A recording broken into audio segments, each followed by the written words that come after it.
Hello, welcome to Inspiring Women with ADHD. I'm Renee Allen, the host of this podcast. Excited to be here. And I just have to take a moment to congratulate myself because I was thinking about how many things I've had to learn to figure out how to produce a podcast on my own, that I could film and have the sound good.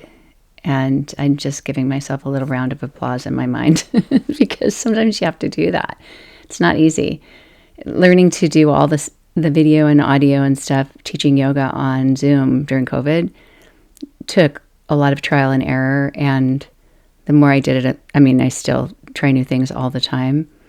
And that prepared me a little bit, but this is kind of next level. So if you ever find a glitch, that's probably because I messed something up. But for the most part, hopefully I'm doing a good job.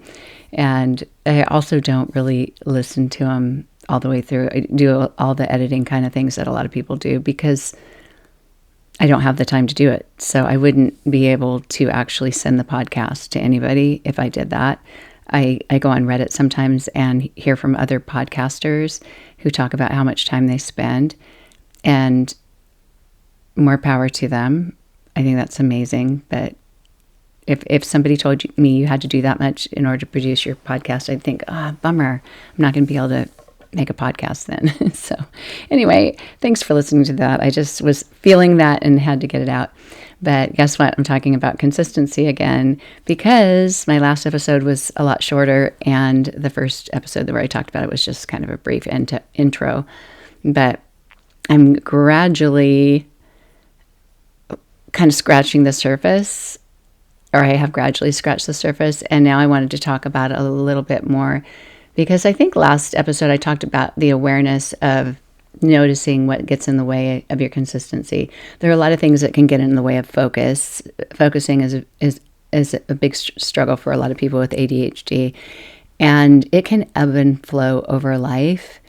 There could be things that you do right now that you think I have no problem focusing on that, and a different phase of life you might think, why can't I do that anymore? And it could have to do with other circumstances in your life, like health issues or people or your surroundings or where you live or all those kinds of factors, but also hormonally. As you get older, your hormones change.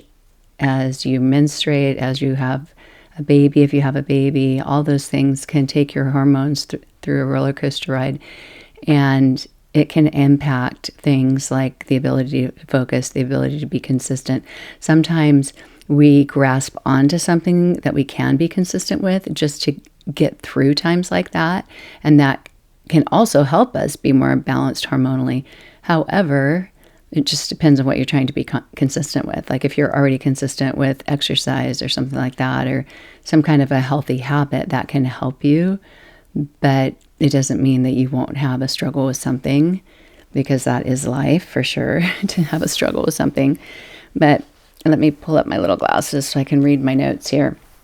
But so there are some different ways to look at. Let me see where I'm finding how to support yourself to be consistent, and recognizing in your own life, because there's things like, there can be different things that can get in the way of consistency. But over time, you will notice patterns of what impacts you. What impacts you might be different than what impacts somebody else. And somebody saying, just be consistent, just work harder, doesn't always work. It's not a thing that you just will to happen. It's noticing the things that you trip over and trying to control your environment in some way or prevent those things. And a lot of times that has to do with the way your life is set up, or just noticing more if you can. Not always possible. Another thing not always possible with to be consistent with. But I also don't want to play that down so much, because we also have amazing capabilities, and we can put things in our mind of, I don't want to do that again. What can I do? And you really strategize and think, what can I do to help be more consistent with this goal that I have, and make sure that every day I give this amount of time to this, or every day at that time. The more specific the goal is of what time, who you're going to meet, where you're going to go, or even if it's in your house, the more specific that is, then the more likely you are to be able to do it. One of the problems with having goals that are in your house is there are so many variables, because you can get distracted because you have a lot of things you probably want to get done, or you have people that come in and out if you don't live alone. So a lot of those things can make consistency hard. So being really specific, or maybe that's one of the things that you find is a problem, is I want to be able to work on this for 2 hours a day on my computer, and I'm not able to do it in my house. So where could I go and do that instead? And in this day and age, we have coffee shops, we have places that have free internet. Well, everywhere internet's pretty much free, right? But where you can get the Wi-Fi password and go and maybe have a quiet environment. When I was in college, people used to go to the library. They had spots on campus that they go and study. I've always liked to lay on my bed or lay on the floor on my stomach to get work done. And I did that through a lot of my college years. I did get a bachelor's degree many years ago in the English language, not a language major. It wasn't a linguistic major, but in English. But just in case somebody doesn't understand U.S. education, like if I said I got a major in English, it might sound like I wasn't speaking a different language in my major, but it was just an English major. Oh my goodness, I digress. You probably all understood that. But let me give you some reasons why consistency is harder with ADHD. So one is problems with prioritizing and just really deciding which goal is the most important, what you want to be consistent with the most. And the nice thing about habits is once you get consistent with that, it does open you up to having more time to put into strategizing how to do the next thing that you want to do. So let's say you want to floss your teeth every night and you haven't been doing that, and you really focus on that, whether it's you putting a note on your mirror that says, you can write on your mirror in lipstick. I don't know if you know that. You probably do. I haven't done that in a long time, and I probably should, because it'd be kind of fun. You can write on lipstick. Maybe it's a waste of lipstick, but whatever. I loved doing it when I was in high school. I don't know why we did it, but we did. Anyway, you can write a note. Floss, flossing is fun. You can write whatever it is that you want, and set a goal to do it for 30 days or whatever it is, or before your next cleaning appointment at the dentist, and see if you get, like I did last visit, a very glowing review from my dental hygienist. I can't tell you, since I've been going to the dentist since I was a little child, I have never gotten glowing reviews from the dentist, so that felt good. It's funny how we need praise, even from the dentist's office. My kids got it from a young age, and I don't know if they appreciate it, but their dentist was so nice, and he would always, it was a pediatric dentist, and he would do the work on each child, and I have 6 kids. I don't know, was James old enough that all of the kids went at the same time? Probably, but they'd all go in and they'd take turns going in. I think he did, because I remember him playing. They had all these toys and things that the kids could play with. I mean, really amazing, kind of the Disneyland of dentists. But they'd get called in, and then the dentist would come out and tell the parent personally how the checkup went. And I would hear Dr. Tucker say things to other parents, and sometimes it was good, sometimes it was your child needs this or that. And he would come out to my kids every time, another glowing checkup, another perfect checkup. He was always so excited. And as a mom who didn't know I had ADHD then, and liked to cut little steps in the evening routine for my kids as much as I do for myself. I don't like to wash my face or floss or whatever. But I didn't always make sure my kids brushed their teeth. I didn't always make sure they did those things. They probably learned about dental floss from the little free things that you get from the dentist. But he'd come out and say that, and I'd think, whew, I was just so relieved. I was so relieved that they had my husband's enamel on their teeth and not mine. But anyway, yeah. So whatever that new thing is, the prioritizing, just pick one. Even if it may be hard for you to weigh out, just pick one. Even if you write them down on little pieces of paper, put them in a bowl or a basket and choose one and work on that. And when you get consistent with that, then choose another one and work on that. Just the things that you either have wanted to do and haven't been able to, or used to, and you haven't been consistent with it. And another thing is just starting. just beginning, dealing with the overwhelm, the dread, all that kind of stuff. And sometimes the starting is just doing a bit of it, making your goals smaller. If you want to go hiking with your friend every Saturday, but you don't know if you're strong enough to hike the mountains or something, just go for a walk every day and start walking hills, or walk them down the stairs in your house more often or something. There's just a lot of things you can even do at home. I used to, well, obviously the step workouts, that's something from the past. But when the step was first a new fitness trend in the 90s, I actually probably 89, because that's when I first did my step workout. But those of you with really good recall to memories like I have to go back and verify that. But I have to just say that out loud. I do know it's 1989. Anyway, when I first did a step workout, I loved it so much. And I wanted to buy a step, and I eventually did. 2 years later, my husband and I made money house sitting for a family. And I told him it was $200 that we made. And we each took half and bought what we wanted. And I bought a step for $100, which that's one of the things that the price hasn't gone up. It's kind of just stayed the same. But before I got a step, I actually just used the stairs in front of my apartment and just went up and down, like step up, step back, and thought it was really fun. And I don't know, it just felt good. Maybe it's the hyperactive part of my ADHD. But you can just do something simple like that. You can walk up and down a step. You can just do something simple. If you have problems following through, that is a big part of executive dysfunction. And if you look at these things, prioritizing, starting tasks, following through, the prioritizing, or even making decisions. What do I want to do? Well, how do I want to make it smaller? Which not only what should I do, but like what kind of exercise should I do? Where should I do it? All those kind of things. Sometimes planning comes easily and other times it doesn't.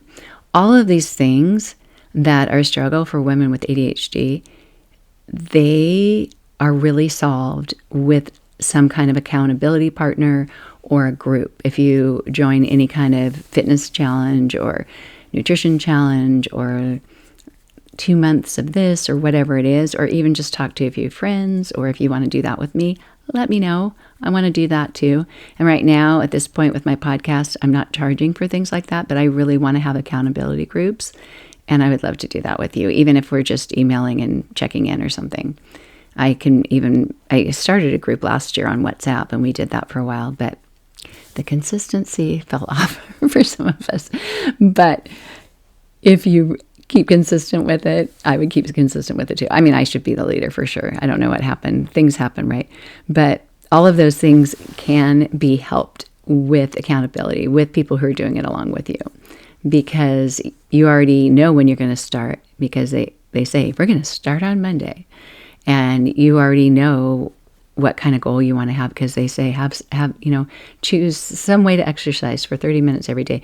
If something like that is defined, or you just decide as a friend group or relatives or whatever, that can make it easier because you're not just doing it on your own. It's really nice to have somebody to bounce ideas off of. If you have somebody who's like-minded, has a similar interest as you, and you even just go out to lunch or go out to eat or something and talk about it and say, this is my goal, I'm trying to work on it. I am too. And you just support each other in that.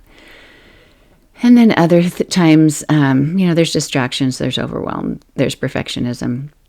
I talked about that last time. Actually, I talked about the other word that starts with a P is people pleasing, and letting others' priorities get in the way because you want to help them. You want to not have them feel bad that, you just have all this desire to help, or just help them be happy. That's people pleasing. That's empathy. It's a lot of things. The perfectionism too is thinking, if my goal isn't big enough, if it isn't grand, then I don't want to do it at all. I tend to do that with my workouts. I used to do workouts that, well, I'll tell you, the kinds that I've had the most success with, and now when I analyze it, it took the decision-making responsibility away from me.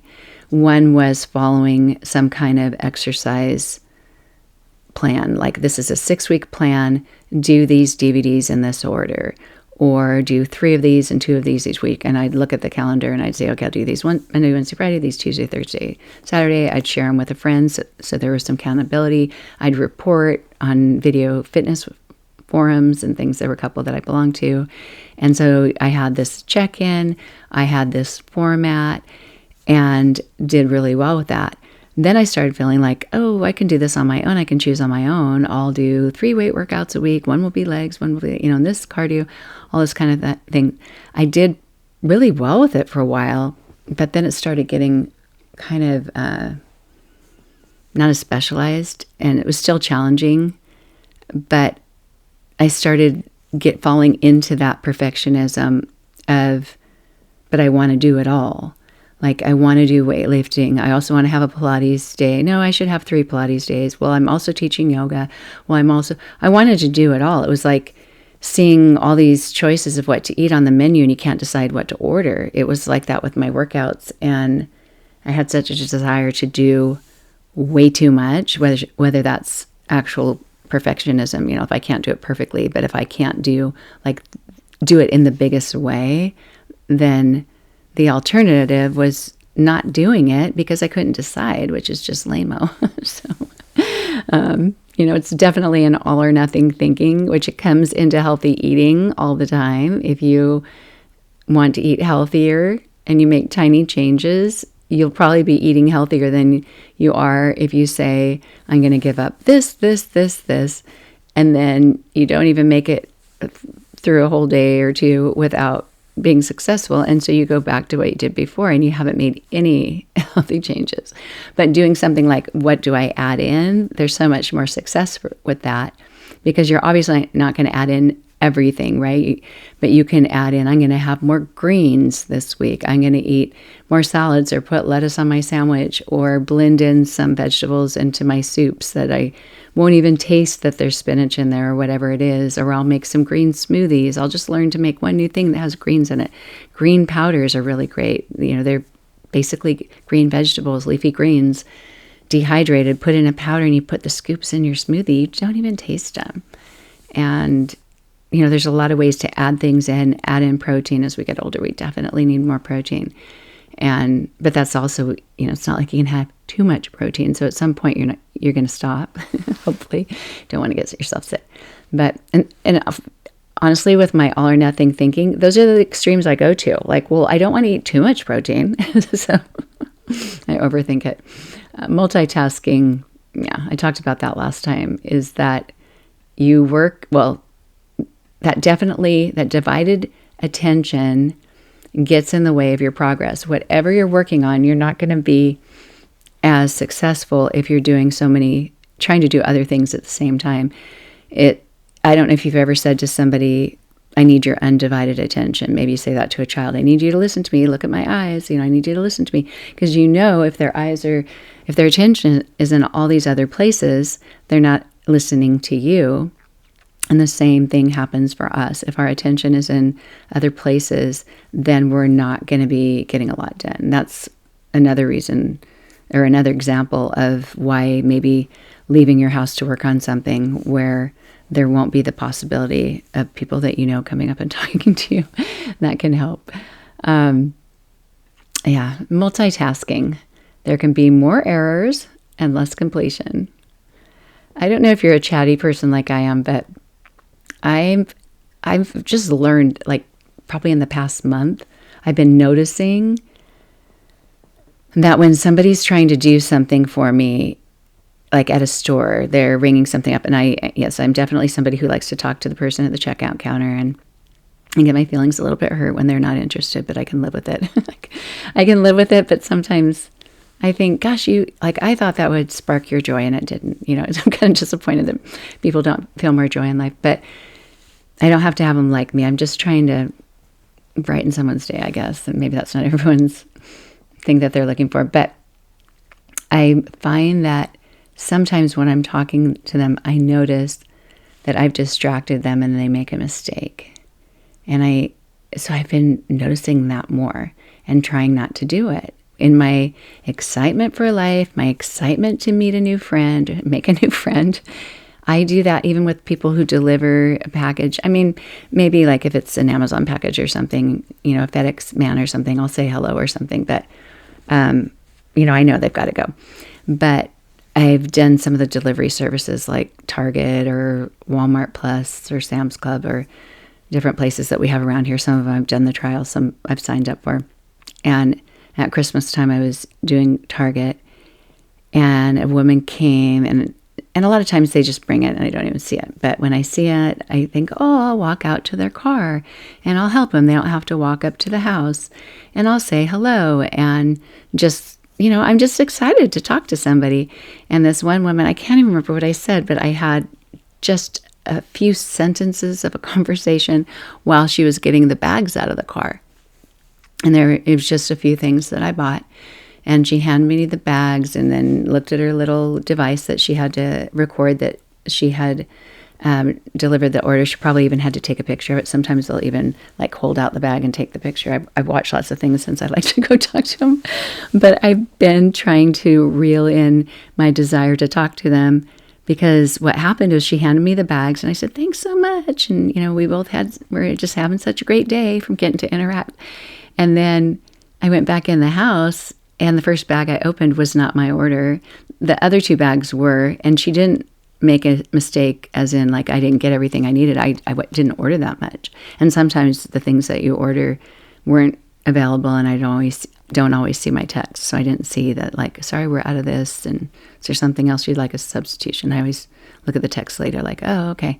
But I looked, and she had already driven away, and she had delivered somebody else's bag to me. And I don't live that close to like neighborhoods. I live in a neighborhood, but it's pretty far out in an area with a lot of cows. And so I just thought I feel so bad if she drives 10 miles away or something to her next delivery, because I don't live that close to Target, and has to drive all the way back here. I will just feel like so awful, because I know it was my fault.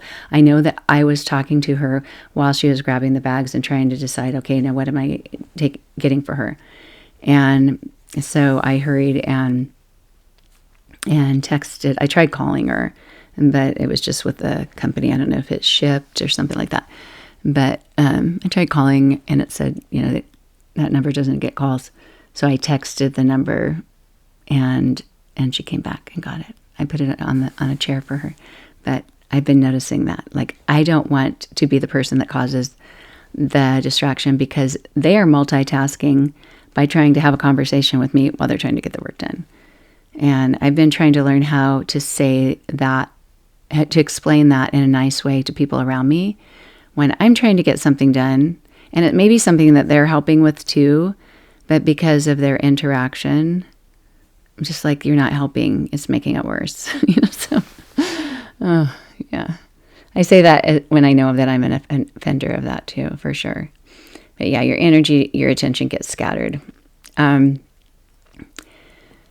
So consistency is not perfection. It's not doing it forever and ever. It's doing it in a consistent way for as long as you do. And if that consistency gets stopped, I wanted to say broken, but it's not like you're a broken person or your method is broken. But if you think of like a long chain of papers, I don't know if you used to make those paper chains where you take a strip, and then we used to glue them with paste or something in school back in the 70s, but now they probably tape them. I think my kids taped them, but you tape them. They're not as pretty when they're taped because the tape doesn't match the paper, the construction paper. But you make your paper chain, and then you make another one. And we used to actually put them around Christmas trees and stuff. But if somebody went and ripped one, which sometimes they do, then the chain's broken, right? And you're thinking, so you're going along, and then it doesn't keep going. But you can put it back together. You can start again next time you get a chance. And that could be right away. That could be the same day. That could be, if you've been flossing your teeth every night and you wake up and think, oh no, I didn't floss my teeth last night. It's okay if you floss them in the morning and then go eat. I didn't know that before. I thought like they have to be really clean for a long time, but it's just getting that out before you eat again. And you can return to what you once did, or you can change. You can change whatever it is you were working on, and you can see maybe I don't want to keep doing it that way. That was hard to sustain, but I'll make a little adjustment. I'll make a little shift in my method, in my system, whatever it is I'm doing, and I'll show up again in a new way. So, and sometimes it's even allowing in your goal to have that happen. I know with workouts and stuff, a lot of times people say, I'm going to work out 6 days a week. I'm going to work out an hour a day if I can, but if it's 20 minutes, that's good too. And on the days that you can do an hour, you do an hour, and the 20 minutes, you do the 20 minutes or whatever. I just talked to someone today. It's a guy that we knew when he was a teenager, and now we're all adults, and he's in his 40s, which is crazy to believe. But we were asking him how his parents were doing, and I hope he's not listening because it's the thing with podcasting. You don't want people to know you're sharing their information, but it wasn't like super personal, and nobody will know who it is. But anyway, he was telling me that his parents really like to count their steps, like, I don't know if it's like with their Apple Watch or whatever. And that if you're talking to them, like if you just go over the house and stuff and you're talking to them, they'll be standing and stepping in place, like walking in place while they talk to you, because they're always adding steps. They're always working on that goal. And that's part of their goal. And they're just like, I gotta be doing my steps. And actually I can see myself doing that at some point in my life. I mean, I've never been interested in measuring steps, except for like if I went to Disneyland or something, I'd be curious. I did a lot of walking today. Actually, that was probably how many miles I walked. 14 miles one day at Disneyland. Not steps, but you could even have that kind of as a backup. Is I wasn't able to go out and exercise, but I can do this. I like to do something on the stairs. If you have stairs in your house, that, how people do box jumps and stuff, and it takes a lot of leg strength. I've never been somebody that could do a really high box jump, but I could do maybe 10 inches or something, 12 inches maybe. And I only know that I can kind of, from the step risers, because I can go higher and lower on that. But in my house, I'd work on keeping that strength consistent. Every time I go up steps, I'd just try to do, the two feet lifting at a time and jumping up the stairs. And the beginning it'd be like 2, and I didn't have a lot of strength there, but I get to where I could do like 6 without stopping, which probably doesn't sound like a lot, but it is a lot. It is a lot. And I haven't tried it in this house because the steps are wooden. I don't know. I feel like I'm going to fall or something. Maybe I should instead of carpet. Carpet felt safer, but 3 years and I haven't tried it. What's wrong with me? Oh my goodness. So yeah. So consistency is developing patterns in your life, because once you develop that pattern, it's like a habit that is a pattern. And when you have that pattern, you have that consistency, then it becomes somewhat easy. It's something that you do without thinking, and yeah, something might disrupt it, but if you're able to get back in it, even if you make a tweak or two, then you're able to keep that consistency. So when you have a routine, when you have a schedule, when you have some kind of a system, it just makes it a lot easier.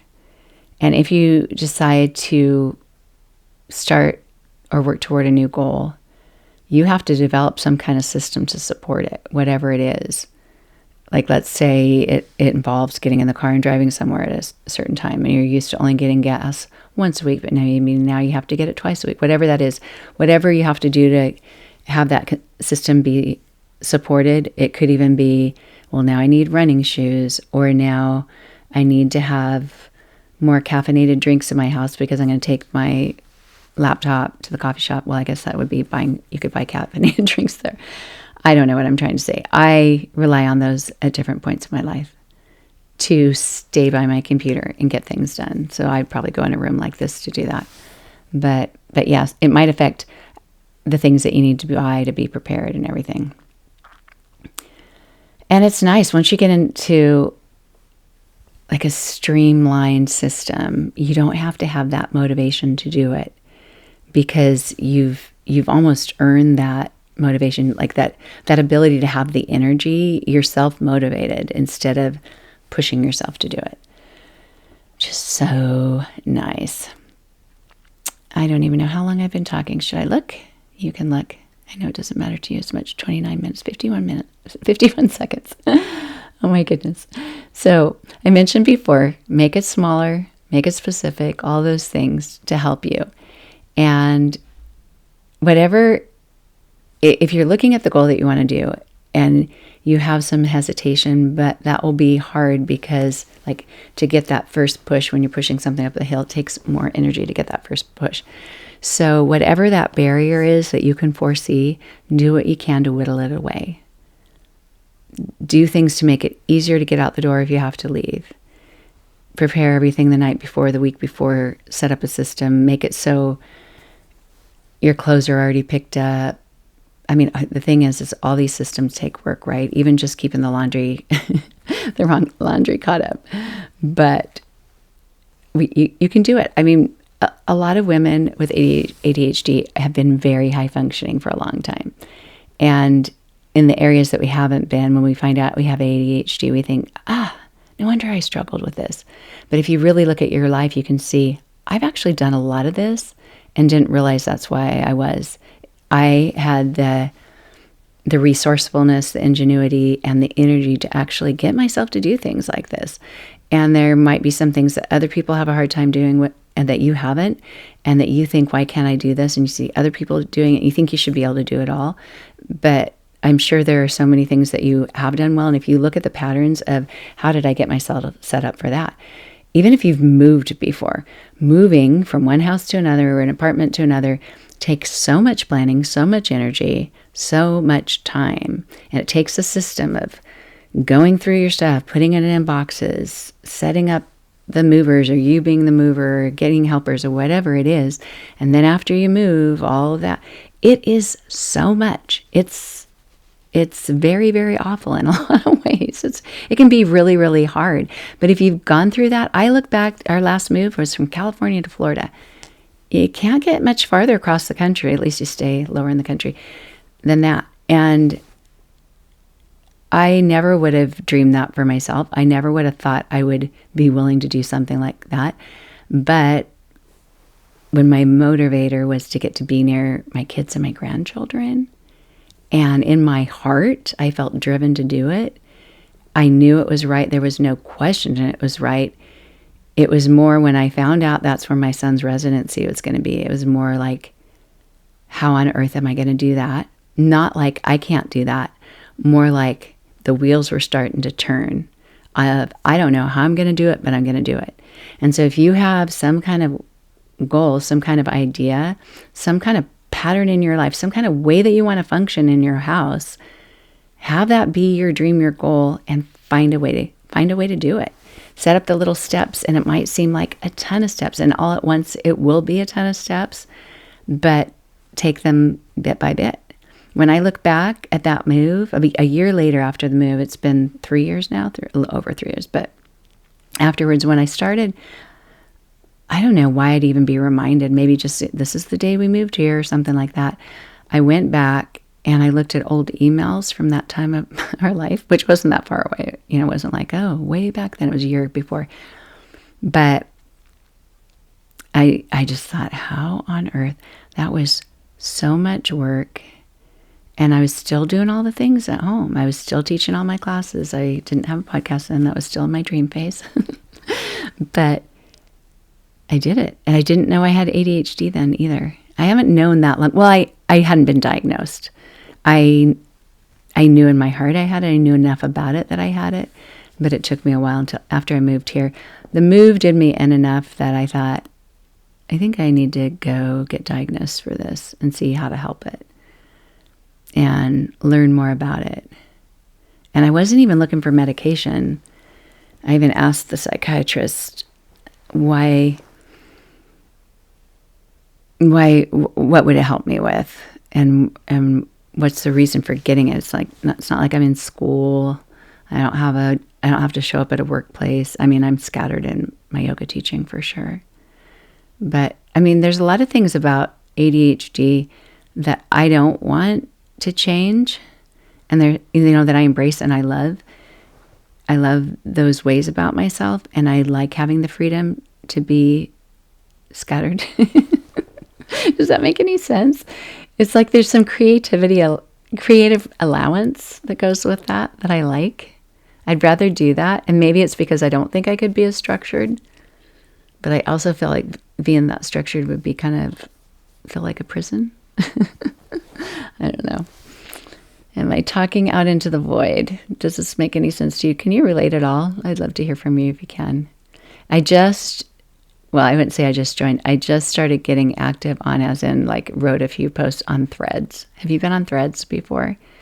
I think it's a perfect place for women with ADHD because Threads is kind of the old Facebook, but not really. I think Facebook was so big. It was the only place where you could go and connect with people that you hadn't seen in 10 or 20 years or 5 years for people who are younger. 1 year if they just went away from high school or something. That's when I learned about it with my oldest daughter was in college. But I was so excited because I am so attached to people and finding old friends. It was like, oh my goodness, hello, I love you, all that kind of stuff. And that you were able to just express yourself and talk about things and bounce ideas. And then it just became so different. And there's still some value I find in it at times, but especially seeing the old friends and things on there.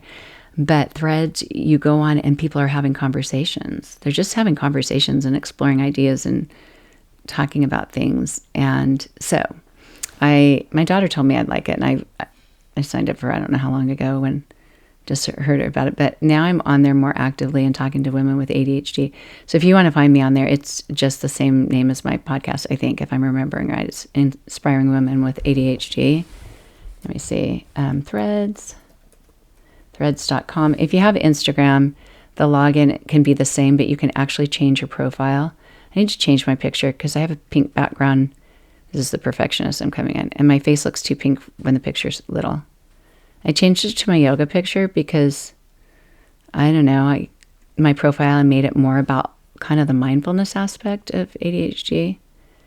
But, so I put the picture that had my yoga top on, but I don't know if I'm going to keep it or not. I actually need to take new pictures. And who knows if I ever will. But anyway, it's Inspiring Women with Renee, with ADHD. But at the top it says Renee Allen. That's weird. It has my description instead of, like on Instagram, it has the username at the top. And then it has like a description underneath it. But if you click on my profile here, the username is really tiny and it has my name really big, Renee Allen, ADHD Methods and Mindset. Because I finally have a plan, an idea for a book. I've been wanting to write a book since I was in my 20s. But I never could figure out what it was. Talk about not being able to make a decision, but honestly, it was more just not knowing what to write about. I wasn't trying to decide between anything. But just the past week, I have some really exciting ideas, at least to me. So I've been writing them down so I can't forget. But anyway, find me on there, Inspiring Women with ADHD, because, it'd be fun to connect that way, or you could email me, hello@renee-allen.com, or join my newsletter or something like that. But what else? I know there was more. Oh, okay. So some upcoming episodes. And if you have any ideas of other things you want to talk about, let me know. Upcoming episodes. One, I want to talk about therapy. Therapy for women with ADHD. And there's a few reasons, because I'll save that. I'll save that for the next episode. If that's my next episode. Because I've also been wanting to have Mondays be about mindset and mindfulness, one or the other. And every time I teach yoga, I think during the really relaxing poses when I'm in here teaching in my Zoom classes, I'm thinking of things that I want to share with you that I've learned from yoga about mindfulness that helped me so much with my ADHD, that helped me evaluate my mindset and understand what's going on. It's a big piece of understanding your ADHD is knowing how your brain works. And that's another episode I've thought of, is the difference between the brain and the mind. They're different. And it won't be a scientific thing. It'll be function, what they do, and how you use your brain to notice what's going on in the mind. it's super fascinating and it's really helpful for ADHD. So I want to start having a mindfulness Monday that I think that's probably what I'll call it instead of Mindset Monday. I like things from my English major. I learned that I like things that kind of flow pretty. And doesn't Mindfulness Monday, even though it's longer, hard to just say. Doesn't that sound better than Mindset Monday? I don't know. They both have their place, I guess. But I will dedicate that to talking about those kinds of things. And also calming the nervous system, all of those things. Could talk about that every week and never run out of ideas and ways to help you. So that's one. The other one's therapy. And if any of you have had therapy for ADHD, or whether you still are, or you've tried it, it helped you, or it wasn't for you, I would love to hear from you. You could reach out to me, DM through Instagram, Inspiring Women with ADHD, Threads. I think you can privately message on Threads. I'm still learning it. It took me about 2 days to just figure out how to comment, because I'd see somebody's post and then I'd click on it. Okay, I guess I did know how to comment. I'd click on it and it would tell me that I could comment, but I couldn't see anybody else's comments. And I wanted to see their comments. I wanted to read through them. Anyway, yeah. Technology can be hard because it's not always consistent. But that's it. I get to go teach another class, my 4th class today in 45 minutes. But I need to leave pretty soon. But thank you for being here. I hope my other recording's going. I need to look to the right every once in a while. That's my audio recording. In front of me is my video. But thank you for listening. Thank you for being patient with me in all my imperfections. The truth is, anyone that we listen to or watch is imperfect too, but sometimes they pretend like they're not. That's what I decided when I'm thinking, should I go start my podcast? And I thought, well, you haven't really done your hair. Well, I don't often do my hair. I think that's okay. We can be imperfect, right? Because we all are, but some people try to hide it, or maybe that's just not who they want to present to the world. And maybe I don't want to present it to the world either, but I have to be myself. So I have to show up as myself, or I can't show up at all. But thank you again. I want to just say thank you forever, but I know you need to go, and so do I. So I will be back. Bye. Help other women find the show. Rate, review, share with someone you know. Help other women find the show. Rate, review, share with someone you know. Help other women find my show. Rate, review, share with someone you know. Thank you so much.